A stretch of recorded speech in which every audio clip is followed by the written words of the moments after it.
If you've gone through tutorials 1 and 2, practiced a little bit, you're ready for this. If you haven't gone through 1 and 2 and you haven't really practiced anything, fooled around with it at all, thought about the task at hand, then go back and do that. This is not really going to help you unless you are up to speed with tutorials 1 and 2, the basic commands in Matlab. So here's a new little script that I'm going to be starting. I'm calling it K-assembly hint. Your job in the immediate future is going to be to figure out how to use the tools that I've taught you within Matlab in order to assemble the global stiffness matrix K. So right now this thing doesn't do very much besides CLC and clear all, and then I have room here for my data input that I'm going to put in place. So if I just run it, the only thing it's going to do is clear these variables. You see I have a bunch of variables over here, A matrix, a C matrix, the Larry matrix. You might remember these from the last tutorial. So if I say K underscore assembly underscore hint and then hit enter, the only thing it does is just clear the workspace. So now within my input data block, I'm just going to paste data that I had acquired from someplace else. Paste that in there. This is literally what I'm going to do to evaluate your program. You're going to identify where your input data block is. I'm going to just copy in new data, and regardless of what the coordinates are, how many coordinates there are, how things are connected, what the EIs are, your program should work no matter what. So now let's just contemplate what this means. Let's begin with the coordinates.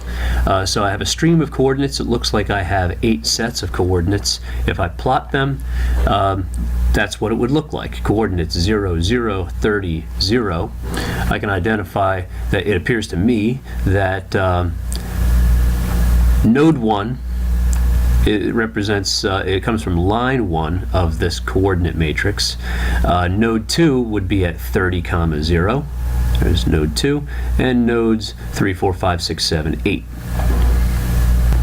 Now these 8 nodes could be connected in many different ways. To specify that, we then have our connectivity matrix. So the connectivity matrix is then saying that there is member 1, so this is line 1 would be member 1, and it is going between nodes 1 and 2. There's 1 and 2. Alternately, if I change the connectivity matrix, I could make it go between 1 and 6. It could go between 6 and 3 and 3 and 5, and any number of different figures could be made up. Just by changing these numbers, I can change all the connectivity. But if I leave it alone, then I have member 2 and 3, 4, 5, 6, 7. So for example, member 7 goes between joints 3 and 8. That's 3 and 8. There is number 7. Now, although Matlab is actually an enormously complicated and very big program, the number of Matlab commands and concepts that we've had thus far have been very few, and you'll find that you don't need very many in order to develop this finite element code. We started with matrix operations, addition, multiplication, inversion, transpose, etc.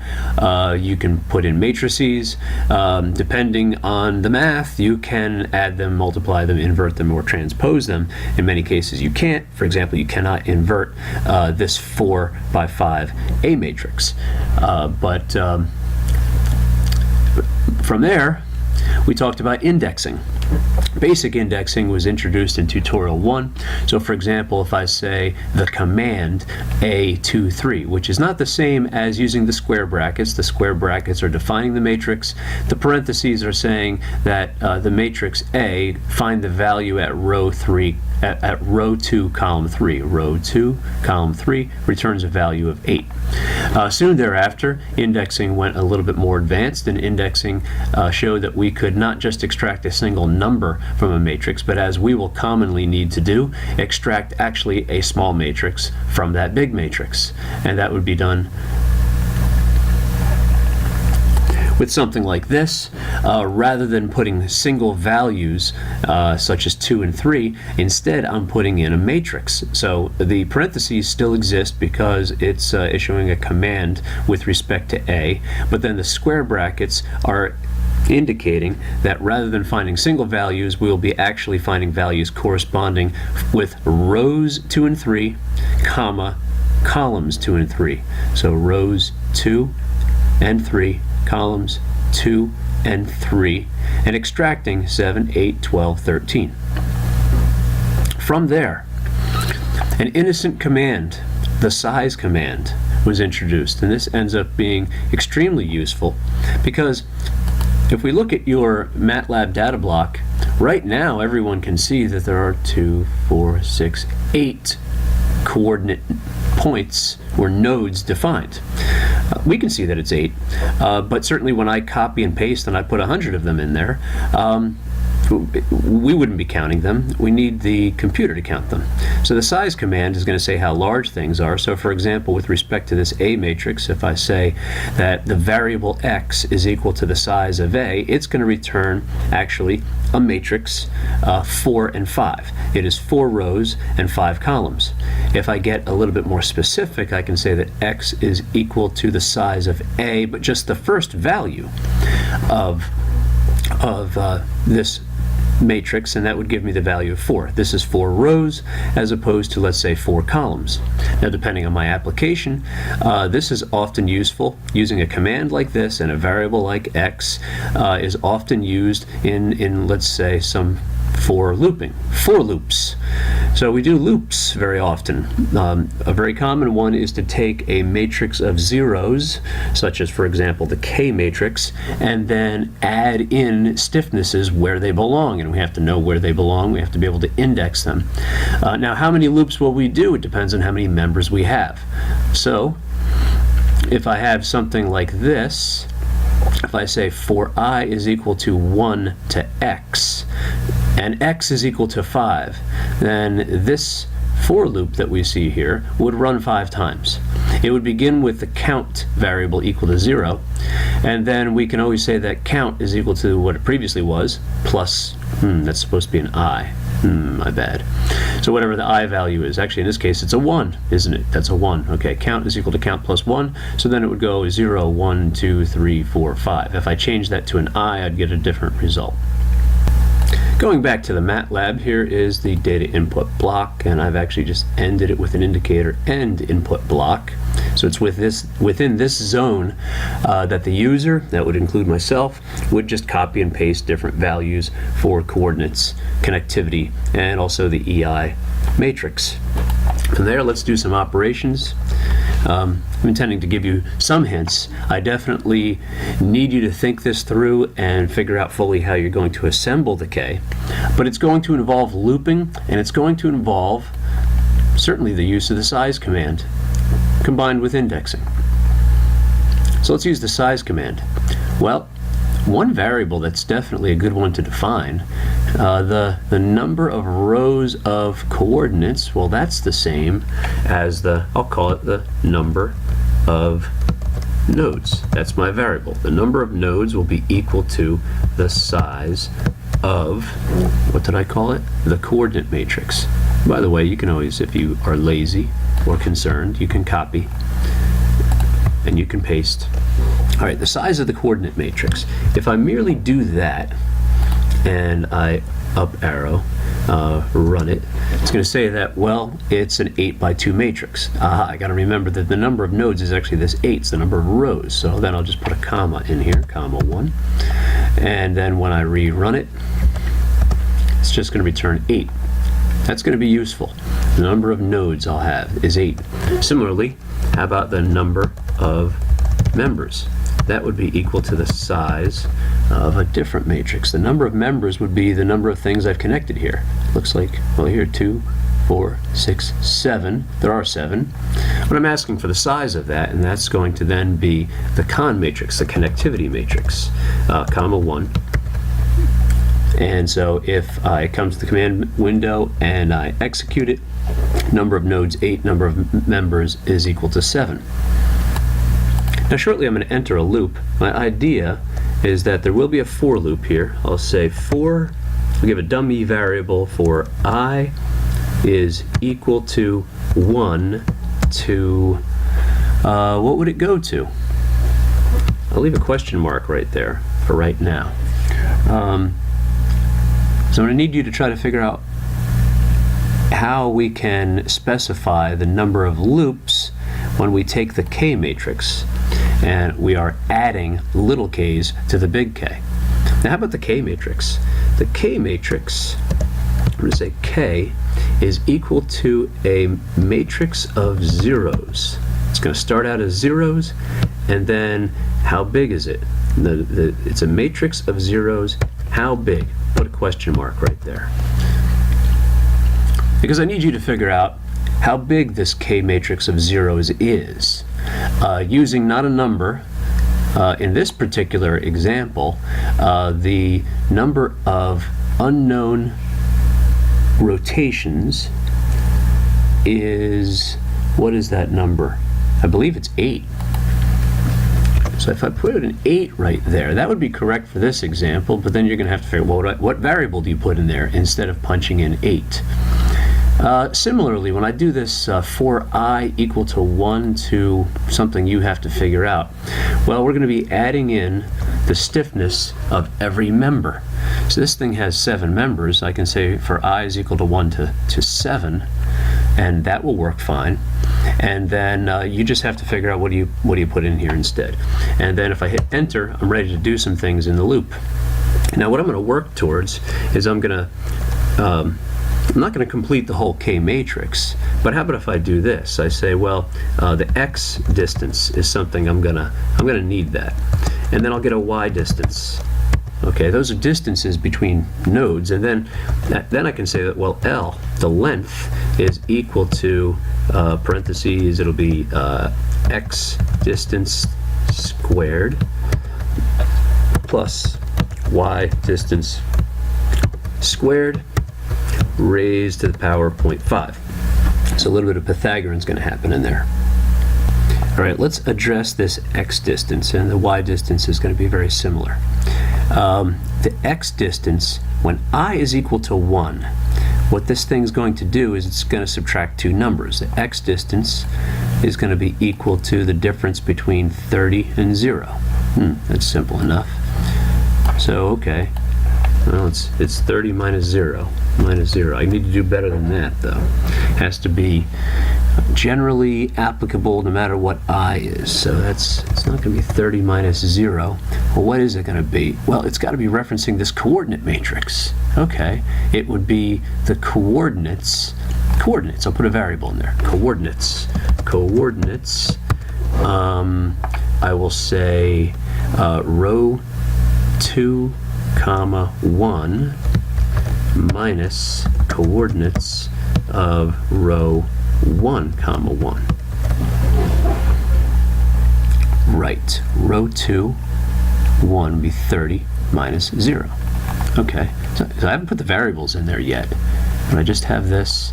Okay, so then I'll do my Y distance would be equal to the coordinates of row 2, comma 2 minus the coordinate of row 1, comma 2. All right, I'm just thinking slow and stupid here, but let me just finish the loop, and then I'll save this, and I'll go to the command window and run it and just see what happens. Line 36, column 30. Line 36. What did I do wrong in there? Looks like I just missed a parentheses. Imbalanced, right? Okay, put a parenthesis in there. Okay, save it, and we'll run it. What does this silly thing do? I mean, kind of dumb, but it starts off, and it says the number of nodes and the number of members. I knew that. It makes an 8 by 8 matrix of zeros. X distance equals 30, Y distance is 0, L is equal to 30. And it just keeps doing it over and over again, because now I have to figure out how to change these numbers into variables. All right, now I got to change the 2 and the 1 and the 2 and the 1 into variables. The second numbers, the 1 and the 1 and the 2 and the 2, I'm pretty sure they stay the same. It's this 2 and 1. Like, where the heck did the 2's and 1's come from? Well, they came from the fact that the connectivity is between 2 and 1. So I need to replace this 2 with a variable. I need to say, what is that value? I think it's going to be con. Con. I'm not sure what will be in here yet, but that's where that 2 and 1 is coming from. Con. Question mark. I'm not sure yet. And that's where this 2 and 1 is coming from. Con. Not sure how else to define it. And then this 1 is con. Connectivity. So let's think this through. When this loop starts, I equals 1, that refers to member 1. It's got connectivity 1 and 2. It needs to put the values 1 and 2 in there. First, it has to use the value of, I guess, the first one. Okay, so member number 1, this is going to be I. Member number 1. This is going to be I. This is going to be I. And this is going to be I. Member number 1. Member number 1. But it actually has to take, well, it doesn't really matter whether I'm subtracting one from the other, which one. I'll say that it's going to be it'll be I, comma, 1. That would be column 1. So this con I, comma, 1 is going to return a value. It's going to return that 1. 1, 1. Ah, that's it. 1, comma, 1. Then this is going to return 1.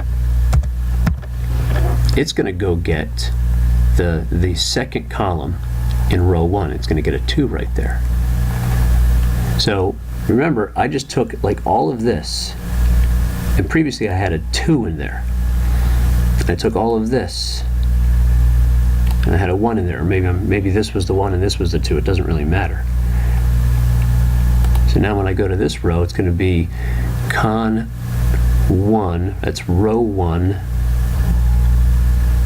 Comma, yeah, this is going to be comma 1, and this is going to be comma 2. Now I'm not really sure. I want to see a little bit of clarity here. I'm going to put a bunch of semicolons here, run it, and see what I get. I'm going to suppress this and this and this. I'm going to add something else just to see what does this thing return. Con I, comma 1. What does that return? All right, we'll save it. We'll go to our command line. We will execute it. What the heck does it do? Okay, the first time it comes around, when I equals 1, it returns 1. When I comes around again, it returns 2. Then it returns 3, 2, 2, 3, 3. As it loops 7 times. What does it do? It returns 1, 2, 3, 2, 2, 3, 3. Right, so if I change this to a 2, then it would return, in order, 2, 3, 4, 5, 6, 7, 8. I think I get it. And that's exactly what it did. It returns 2, 3, 4, 5, 6, 7, 8. All right, so I think I understand this thing now. I don't need this anymore. I understand that. I'm going to take these semicolons off. Let's see what it returns. I think it's going to give me all my distances, all my x's, all my y's.